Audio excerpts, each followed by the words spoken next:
अहो आम्ही त्या दिवशी मुख्यमंत्री साहेबांनी विधानसभेमध्ये उभं राहून सांगितलं की ह्या जो काय अणुऊर्जा प्रकल्पाबद्दल जी चर्चा होते त्याची जागाच निश्चित झाली नाही. म्हणजे इथे बोंबाबोंब उगीच चालू आहे, इथे विरोध उगाचचा चालू आहे. देवगडमध्ये होणार, रत्नागिरी, अरे जागाच निश्चित झाली नाही. लोक इथे अफवा पसरवतात, वातावरण खराब करतायत. आता तर मी तुम्हाला आत्मविश्वासाने सांगू शकतो, हक्काने सांगतो, माझं ऑन रेकॉर्ड सांगतो, रेकॉर्ड करून ठेवा हा व्हिडिओ. अणुऊर्जा प्रकल्पाची जी काही चर्चा होते त्याचा विषय बंद झालेला आहे, ते पुस्तकं बंद करून टाकले. नको आहे ना देवगडकरांना, जे नव्हतं जे ते इथे प्रस्तावित जागा पण नव्हती. विचार आमच्या कलेक्टर मॅडम आहे, कधी खाजगीमध्ये त्यांच्या कार्यालयामध्ये जाऊन विचार.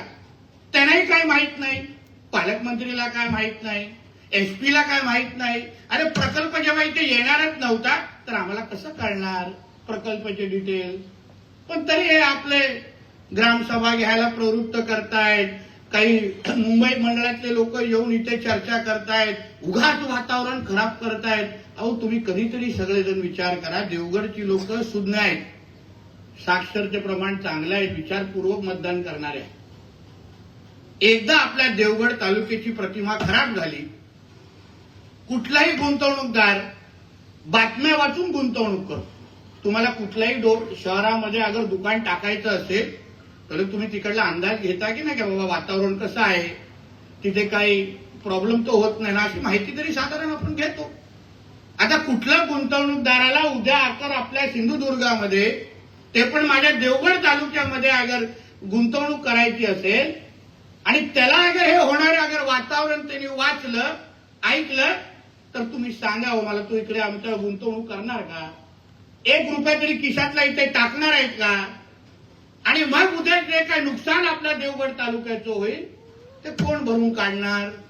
आता जे काही आंदोलन करतायत, जे काय राणेंचा द्वेष करतायत ते करून काढतील का? विचारा जरा त्यांना, विचार. भरून काढत असतील तर हमखास घालून द्या आम्हाला, शिवाय आम्हाला काही हरकत नाही. हमखास बोलून दे माझ्यावर टीका, मला काही हरकत नाही. मला टीका करून मला शिवाय साहेब देऊन अगर देवगडच्या माझ्या मुलांना, तरुणांना 2 हाताला काम देत असतील तर मी 100 वेळा ह्या सगळ्या शिवा खायला तयार आहे. पण फक्त राजकारण करायचं असेल ना तर त्याला देवगडकरांनी आणि इकडच्या तरुणांनी चोख उत्तर दिलं पाहिजे. एकही गावच्या लोकांनी ज्या ज्या बैठका होत आहेत, मग आमच्या मुंडगे असो, हिंदळे असो, आता कुणकेश्वरला उद्या होत आहे, विचारा तरी प्रकल्पाची माहिती कोणाला तरी आहे का त्यांच्यातल्या? असेल तर त्यांना द्यायला सांगा, मी पण तुमच्याकडे येऊन बसतो,